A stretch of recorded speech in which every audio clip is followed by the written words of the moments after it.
Good evening and welcome to a wonderful Monday night. Do want to thank everybody for coming in and joining us, whether it's live or whether you're catching this on the recording.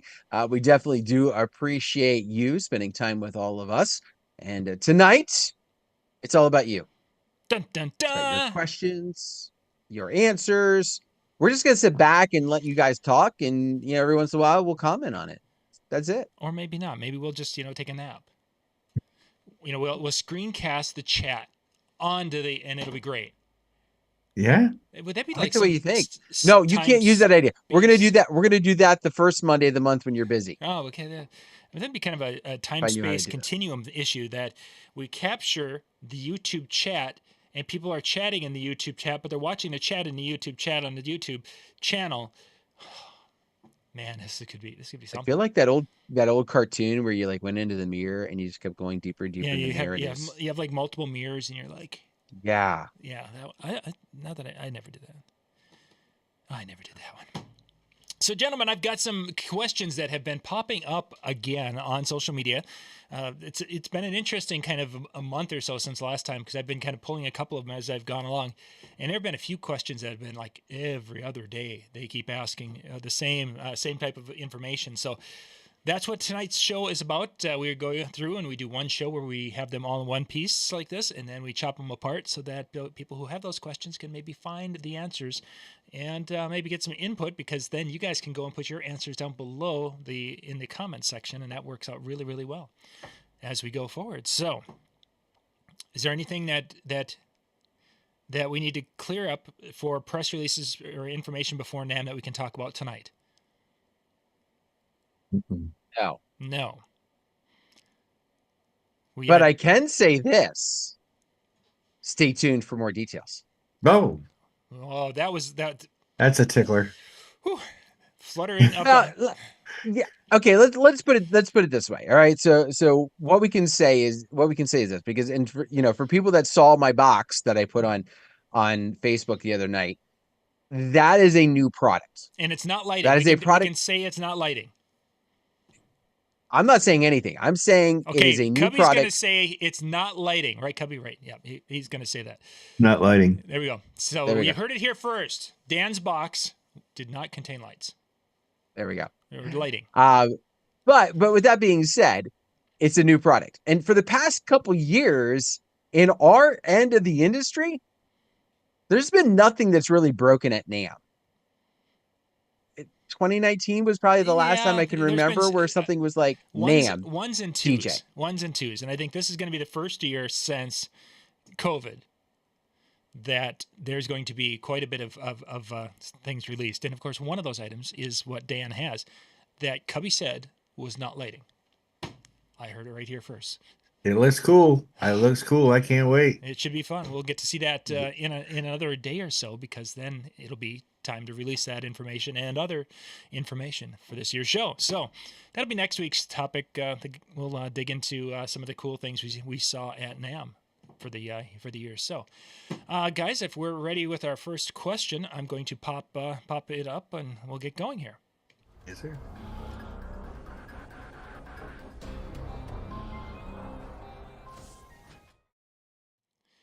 First question tonight, we're going to dig into DJ systems. We've seen people talking about an all white look or an all black look with the gear and speakers and everything.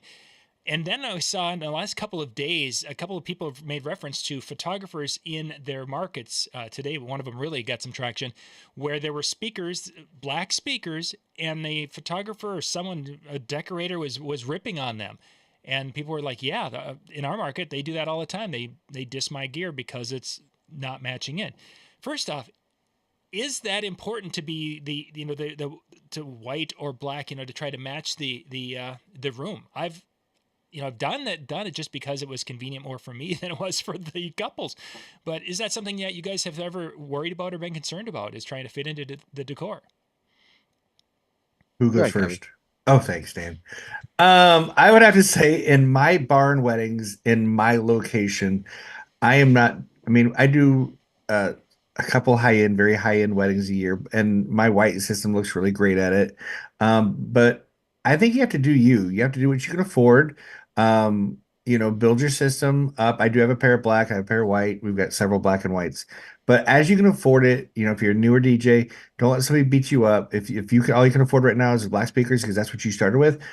Maybe build up towards white speakers or trade them in, or find a good used white speaker in the used market.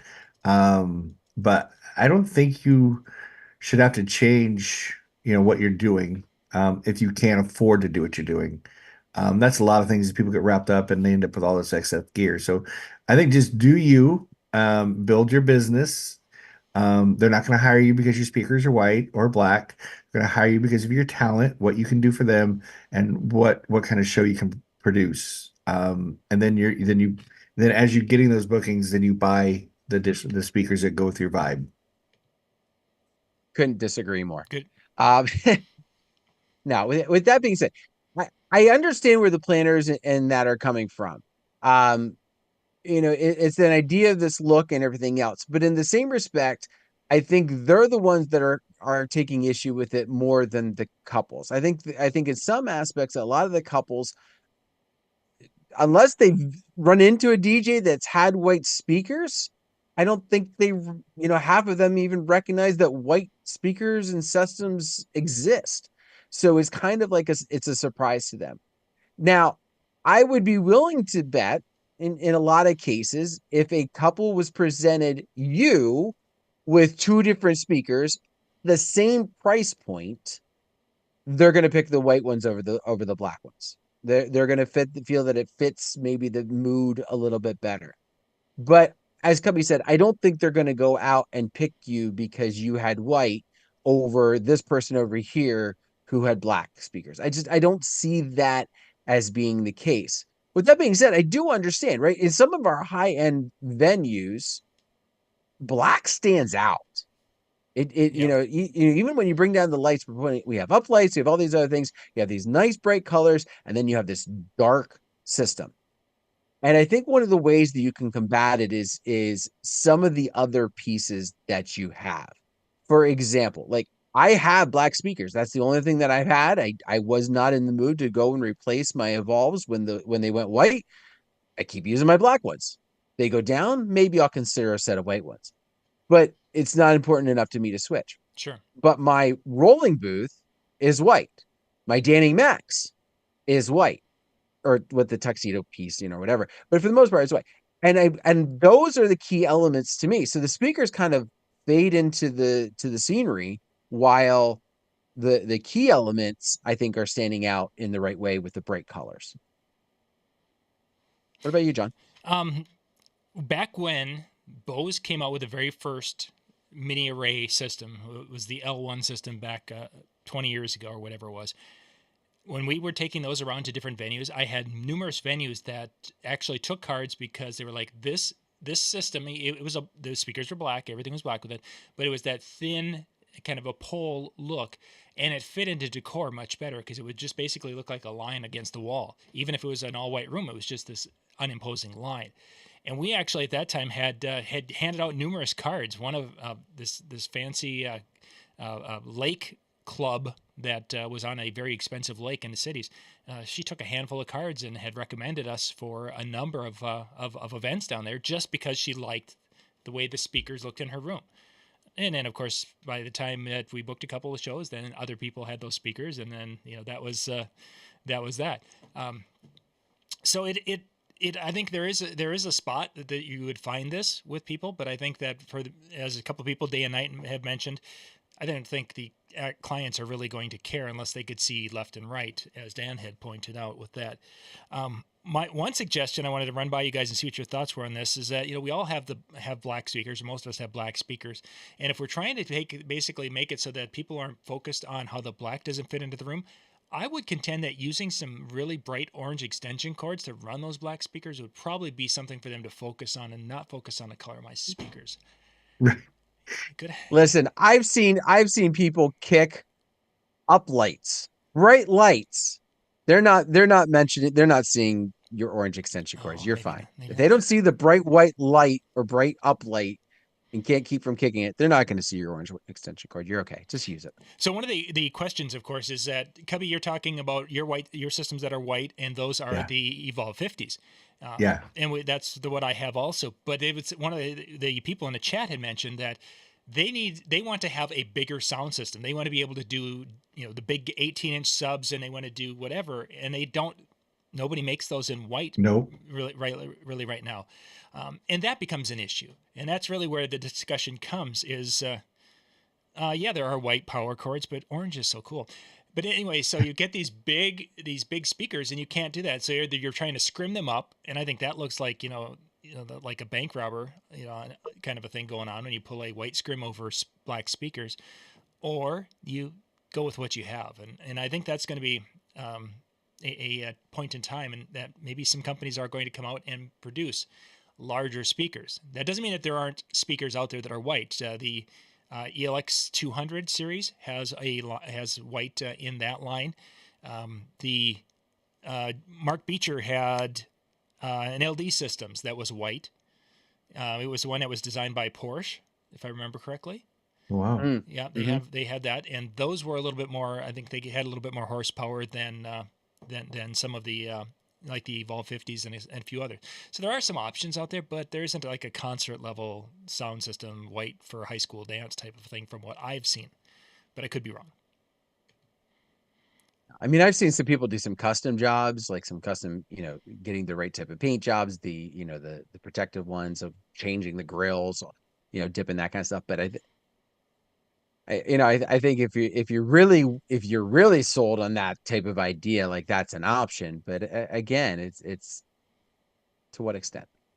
To what extent? Hitting Superfly's question about buying separate cables for the white setup. Yes, I had to do that. If you did see that little snippet video I did, where I think I did it on Instagram, where I had the gig bar moves, white gig bar moves, white everything, and it comes with a black wire. And it's like, what's up with that? So yes, I bought white XLR cables, and I bought white IEC for that, so it all looks. So when I do the white show, the only thing that's not white in that show, pretty much is the my DJ controller. I didn't buy a case for the controller, and then the controller itself. Otherwise, everything else is either hidden or it's white. There we go. The P900. That sounds about right. So. Excellent. Let's jump to our next question tonight.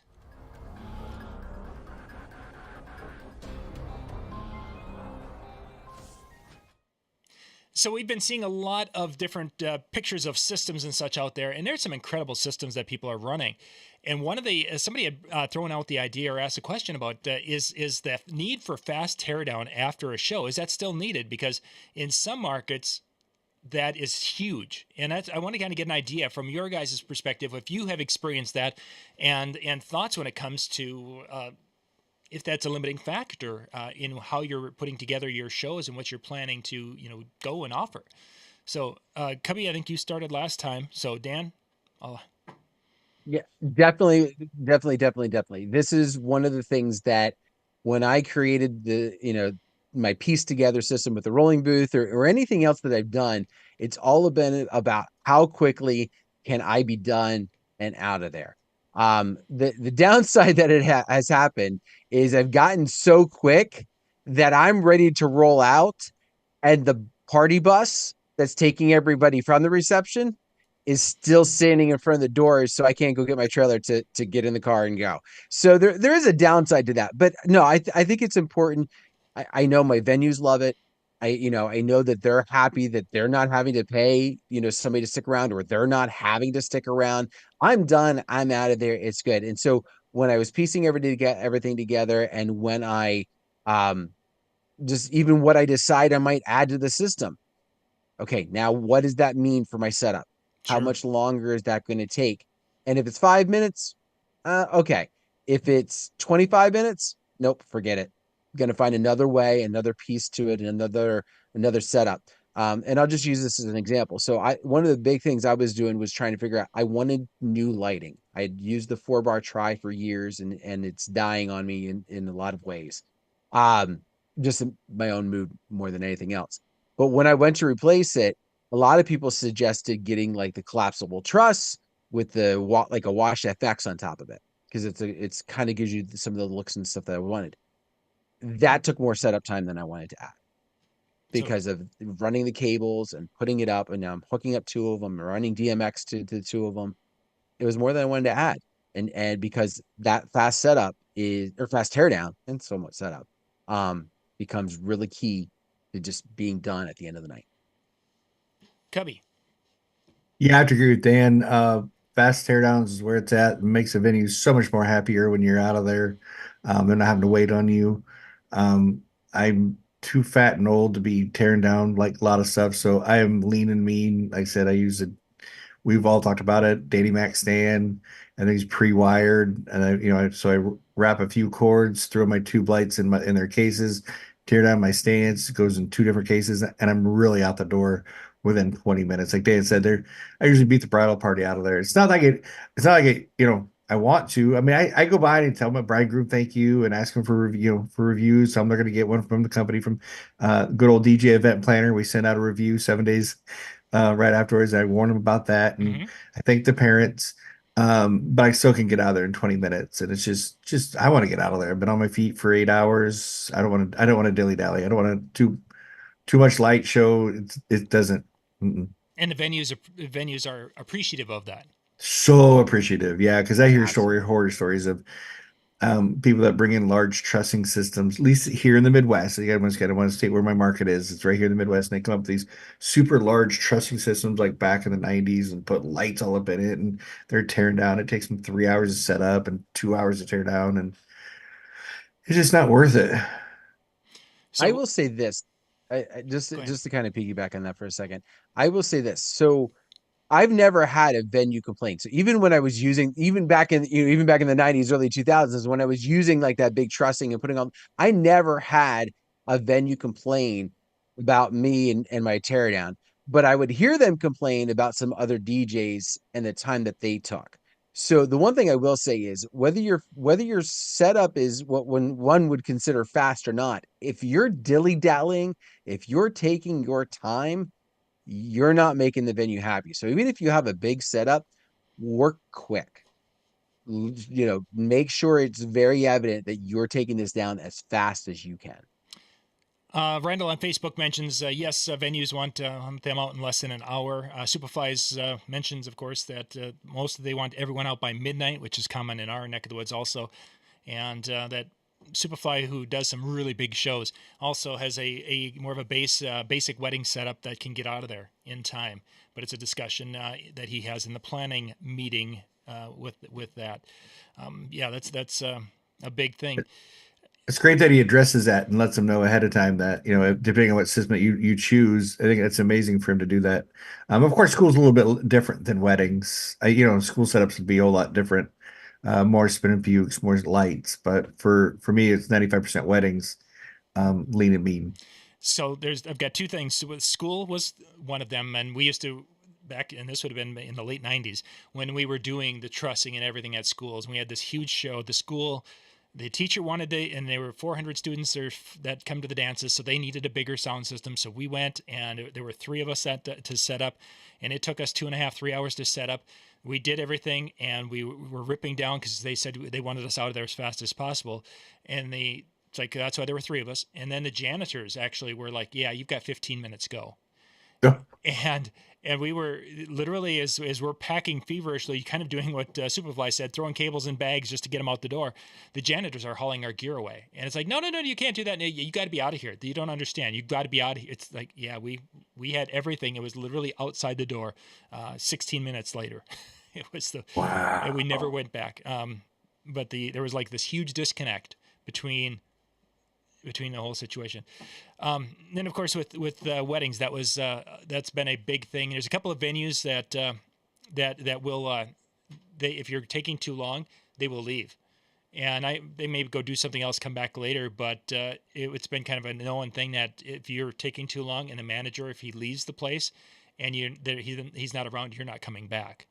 So we've kind of and he's mentioned that he's like, I give DJs this much time, and if they're not, I'm going to go, and when I come back, if they're not gone by that time, then they're never coming back for sure. But it's like, oh, okay. And he gives them, I think, about a half hour is what it's kind of the magic number here is about a half hour after the guests leave. So if the wedding party's milling around for another 15 minutes, that buys you 45 minutes of breakdown time. Yeah, hiring people to break down would be, again, extra costs, and sometimes you don't know about those things until you get right there, and that kind of sucks. So, all right, gentlemen, let's jump to our next question.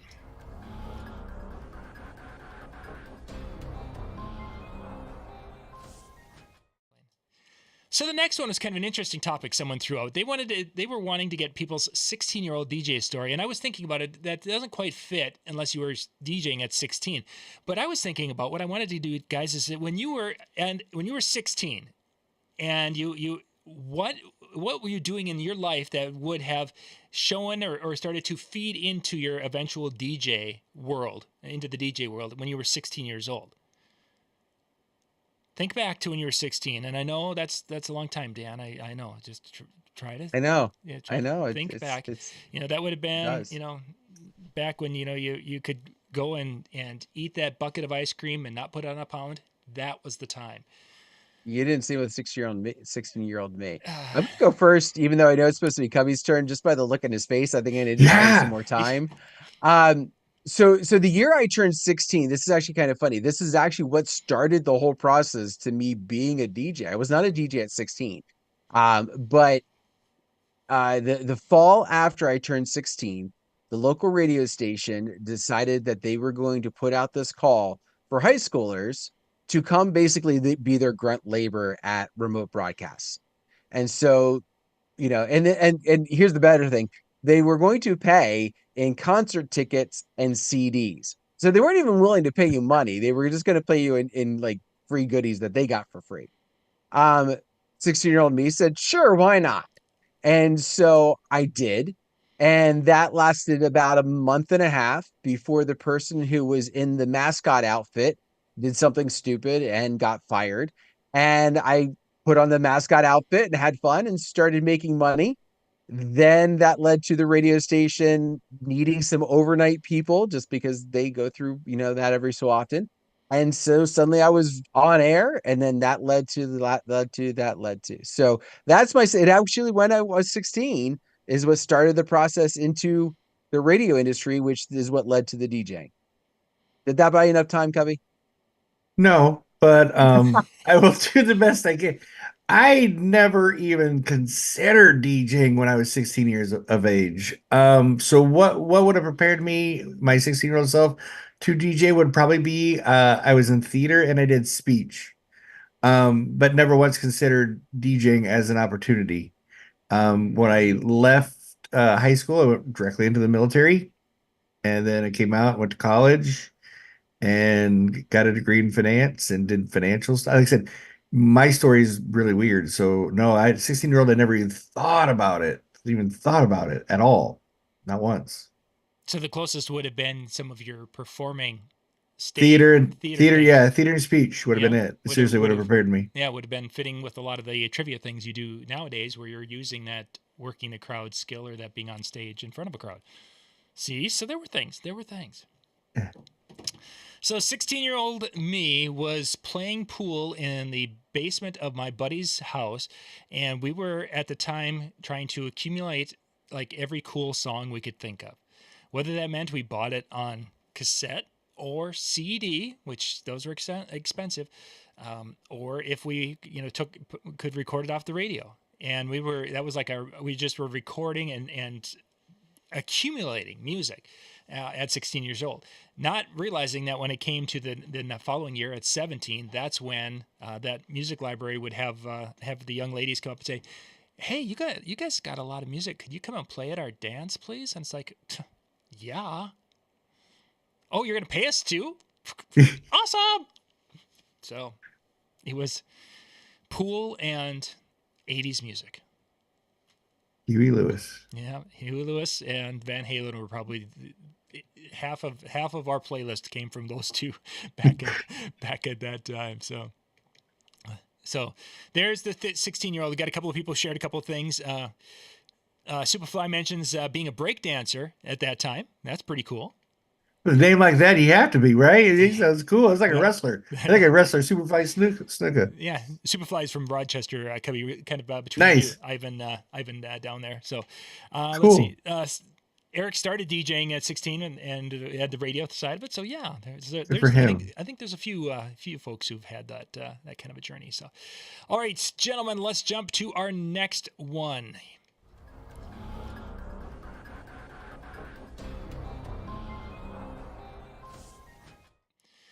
So bridal shows, people have been asking a lot about wedding shows and what you should do in your booth. Should you play music? Should you not play music? If you play music, what do you play? And then lights. Do you have lights set up? If you do, what do you turn them on, or do you just have them there? So, gentlemen, let's start with the music side of it. I play Erotic Cubbie. City. Yeah, I play Erotic City whenever chance I can get. No, I'm just kidding. That went crazy enough thing. No, I do not play music. I do not play music at a wedding show. I do not want to piss off my neighbors. I just don't. And as far as my lights, I have tube lights. I leave them on a solid color, and that's it. And I can show them that it does.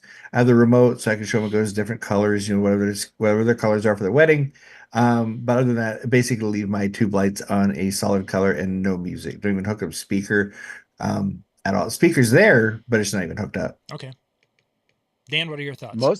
Most of my shows, I was not bringing. I didn't even bring a speaker. I did that like one time just to kind of make myself stand out, and then I stopped bringing it.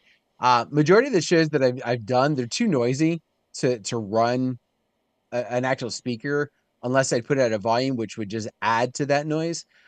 So I was gonna say no, I don't do it, but then there is one show that I've done where I just took a little Bose S1, stuck it in my rolling booth, and just had it low, just playing just some cocktail music, so some variety of stuff that mid tempo that was going to kind of add some energy. But if we were talking, we could have talked at our normal volume, and it would not have been intrusive. So almost like that restaurant background Sure. style volume. And it just kind of was there. And so like when I was talking, great, and when it ended, no big deal. Nobody really was like having to talk over it. As for uplights, I've always been a big proponent. I have uplights. I want people to know I have uplights, and I don't want them to go missed. So I always make sure that I have my uplights, and I just put them on a solid color. I've done some fades once in a while, like when I've been in a venue or I've been in an area that had a lot of white walls, and I wanted to kind of just add some texture there. But otherwise, I don't bring my tube lights. I didn't bring my 4 bar before when I had that. To me, that didn't seem to be necessary. But So as far as when it came to the wedding shows, and I have not done one for a number of years, but when we were having this thought and this discussion 5 years ago, 10 years ago, 20 years ago, yes, we've been doing wedding shows that long. It was always about, if I play something, I could do kind of a background cocktail, as what Dan was saying, but then you might have somebody come up and say, gosh, they're just playing boring music. So you've turned somebody off because of the music. Or I'm playing country, kind of country upbeat hits. Well, all they did is played country music when we walked by, and that sucked. So the idea of you having a better chance to miss when it came to making a connection by playing some music in the background was a big enough thing to keep us from not doing it. As Cubbie said, could offend other vendors. That was one of the problems at a couple of the shows we did, is that we didn't do anything in our music-wise in our booth. And then at the end, you'd be hearing them play the Mobile Beat Top 200. Literally, they would put the CD in and let it play. So they're playing a variety of the most popular wedding type songs. But how many times can you hear the twist at a wedding show before it's like, okay, we know how to play wedding, the wedding songs that are common at weddings at the time. So it was just not something I would we got into. As far as lighting, lights are lights. The thing that we did more of was with video screens and having screens there to show some of the things that we were doing with either a slideshow or video clips from things. That seemed to work better. The times that I had lighting in there, it was like, okay, I've got the uplights back there and they look cool. And then just before the show, they turned all of the lights on in the auditorium, and now everything's blown out. So it's like, oh, they can't see that uplight back there anyway. So that was our process. All right, let's jump to the next question here, guys.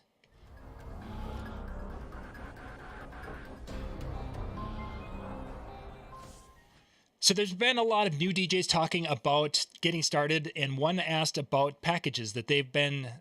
A potential client was asking about, hey, what's your wedding package? We would like a package price to look at. And the question that they were wondering is like, what do I include in my DJ my package price that I send out? And I think this was actually kind of a neat little discussion to dig into. I think both of you guys are package price. I don't think you're doing a la carte, either of you, anymore. So, and it was Cubbie. Are you starting this one, or is it Dan? Hey, Dan is. Okay, Dan, what do you include in your package price? So I am an a la carte. Okay. But I used to be packages. I got away from it for a while because I kind of got rid of some of my extras that I was doing. And I felt it very difficult to try and come up with the 3 packages that they say you should have. My philosophy on this is your base package should be the base price that you're willing to go out to an event and do. Whatever that is, whatever that might be. So for some people, that's just a basic reception setup, and then that's going to be your lowest price. And so that everything above that then becomes gravy, if nothing else. So I do have kind of a package where it's like reception only, or I do reception and ceremony kind of paired together. And then from there, I know a lot of DJs who then throw in their uplighting. I shouldn't say throw in, but their next package includes their uplighting or any type of lighting enhancements that they might be doing. And then I've when I was doing package, my top package was my moving heads with the trussing and all of those pieces, along with TV options as well. And that created that option of having all 3, because you will have, as they say, you should have a top package which legitimately includes anything and everything you could throw in it.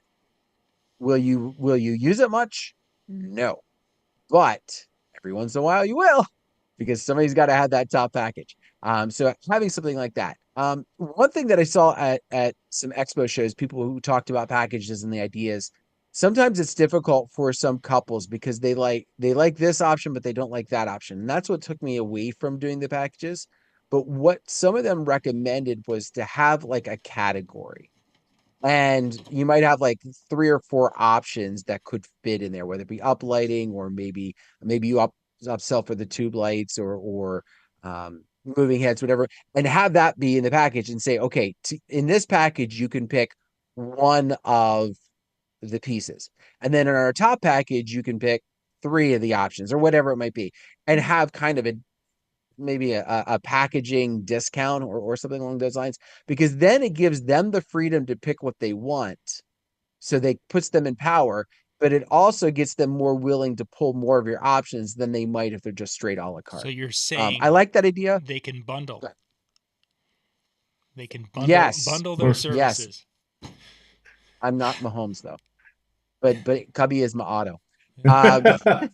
You take your chicken, nuggets, I think there's some burger and your fries, and you put them all together. Yeah. Bundle. It's funny what you should say this, John. Because I'm like Dan, I have 2 packages. I have a reception only package because they're getting married in a church and don't need me for ceremony. I have a ceremony and reception package. Everything else is an add-on. Uplights, photo booth, audio guest book, anything else is so you get strictly talent, a secondary system for ceremony sound, and that includes a wireless lapel mic and handheld mics in case you have somebody reading a passage or a poem, up to 7 hours worth of performance, and everything you need on the inside, wireless microphones for toes, blah, blah, blah. And then I have a ceremony package, reception only package. And then what I show the bride is that what we did is we took everything you need for your big day and we bundled it. So like, you know how you go to McDonald's and you get the number 1 and you get the fries and Big Mac and the drink, and it costs a certain price, but if you a la carte, it's more expensive. So what we did, John, is we bundled everything up, discounted it. I think we discounted it. We discounted it and said, this is everything you need out your door, no questions asked, because you're going to have some financial surprises. It could be the alcohol, it could be the caterer, it could be florists. We don't want to be that financial surprises. We've found so many brides that hang their hat on the basic reception price and forget about all the extra stuff they need. And then at the planning meeting, like, oh crap, I didn't realize they needed extra hours. I didn't need this. So what we did, John, is you made it. I'm talking to you like you're my bride. Uh, I made it simple for you that this is everything you need for your day out the door, no questions asked, boom, price. And there it is. You're gonna make him ask you how much it is? No. Yeah. Cubbie did that to me last week. We were talking bridal shows, and Cubbie made me be his couple on the other side too. So Dan, ask me how much that is. Yeah, that's it. So okay, just so everybody knows that maybe didn't watch the show, I will literally go through all my spiel. And I'm like, John, you're probably asking yourself, how much is that? Go ahead and say it, Cubby. How much does that cost? Cubbie, how much does that cost?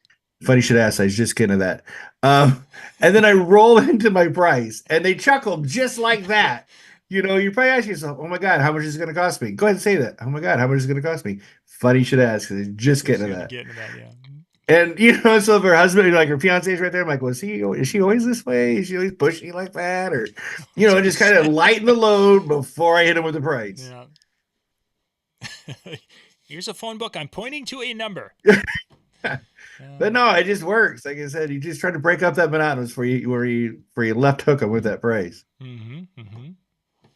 So right now where I'm at, I'm basically have three different packages, kind of a basic one, kind of a middle, and then a higher end package.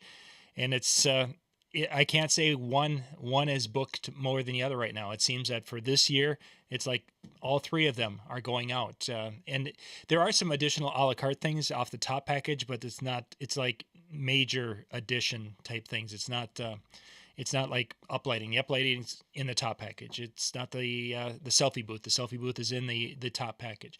So it would be like if we needed another remote sound system in another part of the area, or we have running fully battery something or another, or if we have to be out in 20 minutes and I have to bring a team of 6 people to get us out in 20 minutes, that kind of a thing. Otherwise, it's all there. This is one of the years that I haven't had. I haven't had so far really much of anyone saying, "Oh, can I take this from this one and this from this one?" I haven't had that. And there's some years that I have a lot of that, and that's when I've done kind of like Dan and moved to an a la carte for a period of time, just because it seemed to be what people were looking for. So who knows which direction? I think a lot of people struggle with from our side, struggle with the concept of packages because, so for example, like if I have uplighting and I have photo booth, like do I make like I can make a package that includes everything, but that middle package becomes a question mark because I'm not selling my uplighting service for the same price as my photo booth service. And so to put it in a middle package, but then do I have like two tiers in the middle? And so that's I think where a lot of DJs get struggling with is that middle. Like they can figure out, okay, the basic is just what I need to get by, and the top is okay, I'm gonna throw everything that I have at the wall. But how do I handle that middle? And I think that's where, at least for myself, I was like, you know what, I'm going to do that a la carte thing. And if they start asking for a bunch of stuff, I might pull a little bit of the price off just because, hey, you put everything together. I can work with you a little bit or make it sound like I'm working with them more. So to boil everything down, as far as we talked about our philosophies and such in it, what is actually in the package pricing is basically you have to figure out what you need to make as a entertainer, performer, as a business. There's going to be your pay or your staff's pay, all the money that's going to what you have to have for the business, any expenses, your gear, the value of the gear that's going to be used, whatever those types of things are. Somebody was talking about the blinky wands today, and should that be an upsell? Put it in the package price. So figure you're going to have $100 into props that you're going to be throwing out at the party. That's the kind of stuff that needs to be in the package, but it doesn't need to be something that you're going to itemize for the couple, because if they're interested in a package price, they're really not caring too much about itemizing. They want to know that, oh, we're going to have some fun props, and it's going to be so cool when Cubbie gets up on the chair and he's got the props and he's up there singing about. That's the kind of thing they want to have. They don't want to know that I'm going to be bringing you 87 glow sticks, and those glow sticks are the kind that are battery powered and you can change the batteries. They don't give a crap about that. They want to know that Cubbie's going to be up there and having fun with those glow sticks and making a memory that everyone's going to talk about. So everything has to be covered, especially as Dan said at that basic one. If you cover your expenses with that and then add from there, at least you're not going to lose money. All right, let's jump to the next question here, guys.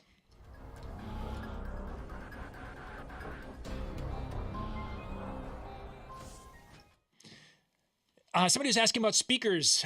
How small would be too small when it comes to your full range speakers, the main speakers you're going to be using for a smaller, like a backyard wedding or something? How small would you go before you're like, yeah, no, I can't go any smaller than this, from your experience out there, guys? And I think, Dan, you might be. Sure. I guess I'll go first. For a main system reception wise, I don't on a standalone. I wouldn't go below a 12. I'm a believer in the 12-inch. I know there are 10 inches ones out there. There's 8-inch and everything else. But for the reception portion of that service, I don't feel like you get enough punch for that dancing aspect for anything less than a 12. And that's kind of my 2 cents. Now ceremony, whole other different ball game. I'm a big believer in an 8-inch speakers for a ceremony. I don't think you need to go huge on that type of piece unless you have a large space you're filling. But for the reception piece, definitely would cater more towards at least a 12, if not bigger. Copy? I'd have to concur. 12 would probably be the lowest smallest I'd go, and it'd have to be on a fairly low guest count because I don't mind carrying in my Evolve 50s and just monitoring the sound. You know what I'm saying? I mean, I'm not discounting the number of guests. I mean, I get, well, it's only 75-person wedding. I'm going to work harder on your 75-person wedding than we work on your 300-person wedding because trying to get 75 people to dance is a lot harder than getting 300 people to dance.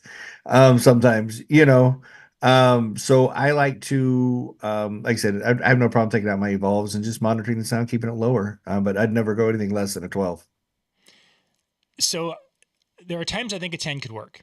And I think that it really becomes the quality of the cabinets that I think is probably the biggest issue, because I can, the 12 that's a great answer, for most of just for a quick answer, a 12.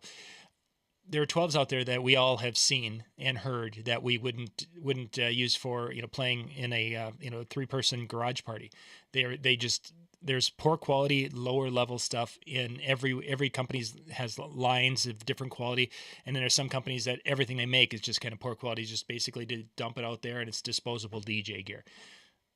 There are some companies that make 10s, and those 10s are pretty good. Are they going to give you the same bass as a 12 or a 15? Not even close. But if you're playing for the right event, a 10, I think 2 10s could do it. If I were playing for something where it was an old time wedding, for a 70-year-old, the couple 70 years old, I actually did one of these a couple of years back. We didn't play anything. It was old country and it was old time music. There was like nothing newer. The all day long notes, a 10-inch 2A cabinet could have handled that. I think I did use 12-inch 2A, but as I was ripping down, I was thinking to myself, I don't even know if I heard the bass. The hit. There was no bass hit. A couple of country songs had a little bit, but there wasn't. So if you're going to buy it, you were just going to buy once. Yeah, the 12 2-way of a quality cabinet that can hit a nice SPL level. Don't worry about the 2,000 watts the cabinet says it can do. It's the SPL. You need to know how loud they can get. But if you can find a really good quality 10, there's potential there for some people, I think. All right, let's jump to the next one.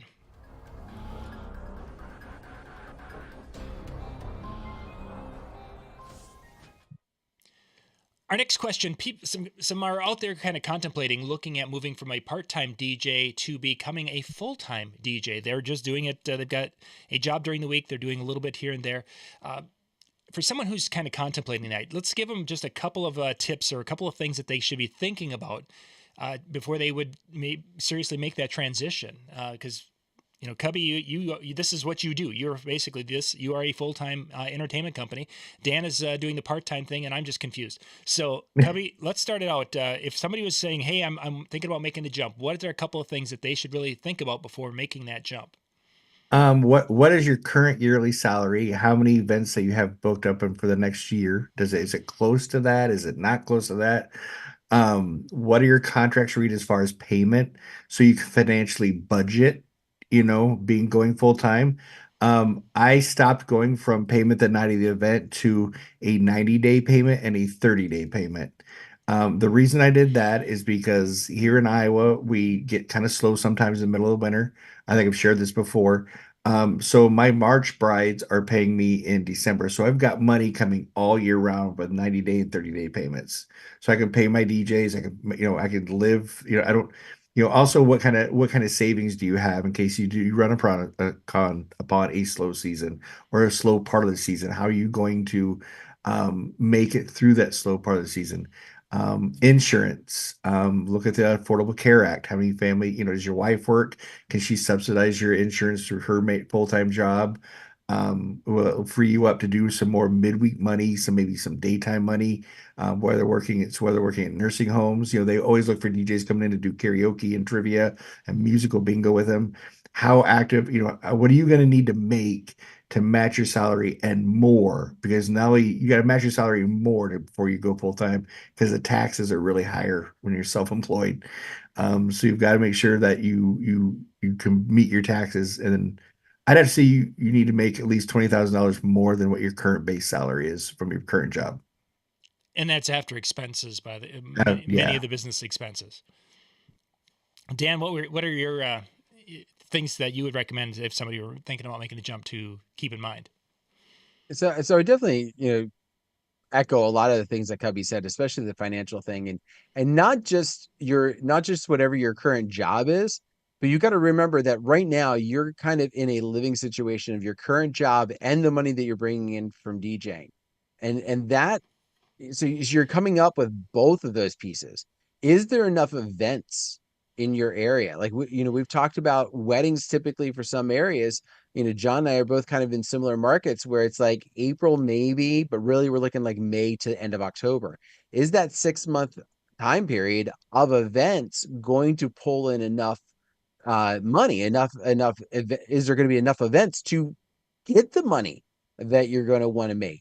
How much more are you going to increase your prices to be able to hit the money that you're potentially wanting to make?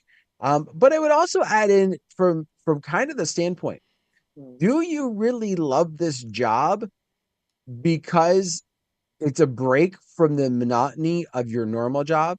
Like we have a great job, don't get me wrong. It's a great career that we can have. But if that's the only thing you do, are you going to be able to feel the same about three weddings or three huge events in a weekend as you do when you only have to do it for one? Are you going to have that energy? Are you going to have that stamina? I've had a friend of mine, Scuba, out, in the eastern part of PA. He loves what he does, but he says, man, when I get into that really busy season and I've got Friday, Saturday, Sunday weddings, by the time Sunday is starting, I cannot wait for Monday to be done. I cannot wait for it to be Monday. And that sometimes takes that joy out of what we do. So one of the things I love about also for my situation with the part-time is it also frees me up that if I want to take off a weekend, I don't have to go, wow, that really just cost me money that I could use to eat. Mm-hmm. Like I can, if my wife's family, one of our cousins is getting married this summer and we're going to the wedding and I just like I'm not taking any weddings. And I didn't have to think twice about that. So those are the kinds of things that what are you willing if you're going to go full time, what are you willing to give up and how are you going to structure your business so that you can still afford yourself to do some of those moments, to have those opportunities to have a weekend off for the things that are important. That's huge. Very. Sorry, John. No, that was great stuff there. Great stuff. So I'm going to go a different direction. Ivan mentioned that that DJing in essence is a 24/7 job, and to a point, it can be definitely can be a time manipulating or monopolizing situation.